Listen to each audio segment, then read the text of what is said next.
Yesus hapus aku, nama pasalmu, au dihapus juga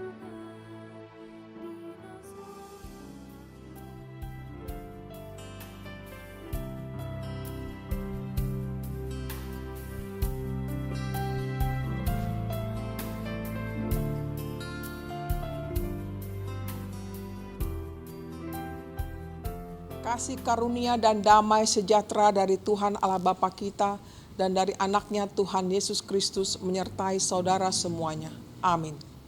Shalom Ibu Bapak, saudara-saudariku yang dikasihi Tuhan Yesus Kristus. Saya mau menyapa lebih dahulu untuk kita semuanya. Apa kabarnya? Saya sangat berharap kabar kita dalam keadaan sehat, tetap semangat dan terus memuji memuliakan Tuhan pada hari ini. Baiklah, kita sejenak mau dengar-dengaran akan firman Tuhan sebagai renungan kita Sabtu tanggal 11 September 2021 dari kitab Yakobus 5 ayat 19 sampai 20. Demikian bunyinya. Saudara-saudaraku, jika ada di antara kamu yang menyimpang dari kebenaran dan ada seorang yang membuat dia berbalik, ketahuilah bahwa barang siapa membuat orang berdosa berbalik dari jalannya yang sesat, ia akan menyelamatkan jiwa orang itu dari maut dan menutup banyak dosa. Demikian bunyinya. Judul renungan ini adalah membawa orang berbalik. Saudara-saudariku yang dikasihi Tuhan Yesus Kristus, tidak satupun manusia tidak berdosa. Semuanya kita berdosa.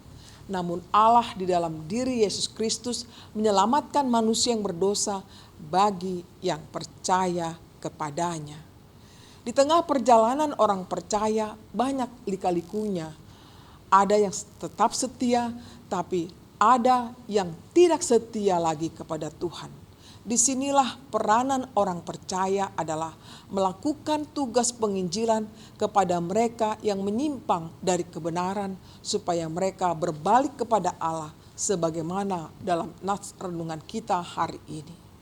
Saudara-saudariku yang dikasihi Tuhan Yesus Kristus, tugas penginjilan itu bukanlah ringan, sungguh amat berat.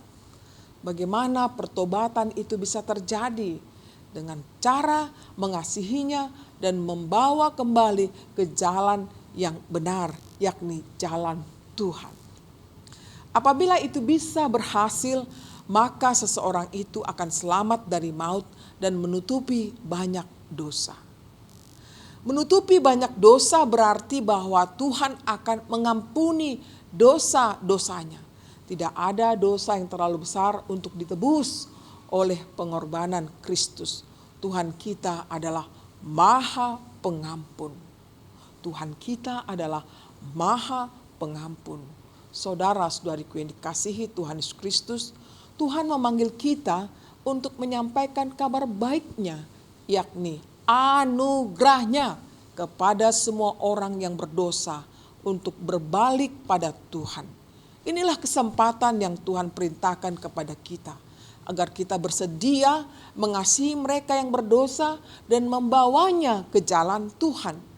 Bukankah sudah banyak orang di masa kini meninggalkan Tuhan karena memilih untuk hidup bebas dan sebebas-bebasnya? Gereja terpanggil tentunya untuk melayani mereka agar kembali ke jalan yang benar. Inilah momen yang tepat gereja berinisiatif melakukan tugas penggembalaan dengan penuh kasih, sukarela, dan tanpa pamrih bagi mereka yang tersesat, supaya mereka berbalik kepada Allah, supaya mereka tidak tersesat lagi. Baiklah saudara-saudariku, selamat menunaikan tugas penggembalaan dengan penuh sukacita, tanpa terpaksa. Tuhan memberkati kita semuanya. Amin. Mari kita berdoa. Terima kasih Tuhan buat firman-Mu yang begitu indah, mengajak kami semua untuk turut mengambil bagian di dalam penggembalaan kepada orang-orang yang telah sesat jalannya, yang telah meninggalkan Engkau. Ya Tuhan, mampukan kami untuk melaksanakannya agar banyak orang kembali kepada jalan-Mu yang benar. Beri kami hikmat dan sukacita menjalani ini semua Tuhan, agar kami tidak hanya egois di dalam menerima berkat-Mu, tetapi ikut mereka juga merasakan kasih karunia yang begitu besar, apalagi dengan pengorbanan-Mu ya Yesus di kayu salib untuk menebus kami, melepaskan kami dari belenggu dosa. Ya Tuhan, kami berserah diri padamu, berkati seluruh jemaat-Mu Tuhan dimanapun mereka berada, mulai dari anak-anak sampai yang dewasa, biarlah mereka merasakan kehadiran-Mu. Secara khusus bagi mereka yang sudah jauh dari jalan-Mu Tuhan, kiranya saat ini kami mendoakan, baik siapapun itu orangnya ya Tuhan, agar Engkau ketuk hati pintunya kembali kepada jalan-Mu yang benar. Jangan biarkan mereka Tuhan dengan kehidupan yang sebebas-bebasnya sehingga mereka terlena hanyut di dalam dosa mereka ya Tuhan. Kami mohon belas kasihan-Mu dan pengampunan-Mu, anugerah-Mu turun kepada mereka semuanya. Terimalah doa kami ini dalam Yesus Kristus Tuhan kami. Terimalah berkat Tuhan, kasih karunia dari Tuhan Yesus Kristus dan kasih Allah Bapa serta persekutuan Roh Kudus menyertai saudara semuanya. Amin. Demikianlah renungan pada hari ini. Kiranya kita diberikan semangat dan tetap menjaga protokol kesehatan, menjaga kesehatan kita masing-masing. Happy weekend buat kita semuanya. Tuhan memberkati kita.